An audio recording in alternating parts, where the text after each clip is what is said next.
नमस्कार येवकार पोया आयच्यो मुखेल खोबऱ्यो।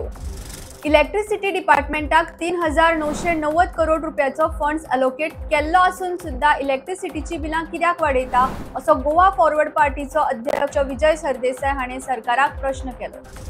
युनियन मिनिस्टर श्रीपाद नाईक म्हणटा तांकां गोंय राज्यातले इलेक्ट्रिसिटी बिल वाडयतात हाच्या बद्दल कांयच माहिती ना। ते मुखेलमंत्री प्रमोद सावंताकडे या बाबतीत चर्चा करतले। नेत्रावळी ग्रामस्थाचो आपल्या सरपंचाचेर संताप। ते म्हणटा प्रधानमंत्री कृषी सिंचन योजनेन सरपंच बुंडा वारक हाणें कितें तरी घोळ केला। शोलेम हांगा गोवा क्रायम ब्रांचान ड्रग ट्रॅफिकिंग केल्ले शंकेन एका घरान छापो घातलो।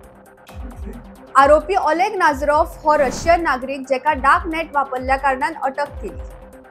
पश्चिम बंगाल हांगा मालगाडीचो आणि कंचनजुंगा पॅसेंजर गाडीचो अपघातान अजून मेरेन 15 लोक मरण पावले। प्रधानमंत्री नरेंद्र मोदीन मरण जाल्ल्यांच्या प्रत्येक घरान 2-2 लाख दिवपाचे घोषित केला। गोयच्या सगळ्या तालुक्यातलो एक गाव सोलार विलेज जातलो। त्या गावातल्या सगळ्या घरांनी सोलार पॅनल्स लायतले असो वीज खात्याचो राज्यमंत्री आणि उत्तर गोयचो खासदार श्रीपाद नाईक म्हणटा। ह्यो आशिल्ल्यो आयच्यो मुखेल खबऱ्यो। पळयत रावात गोवन नरेटिव्ह।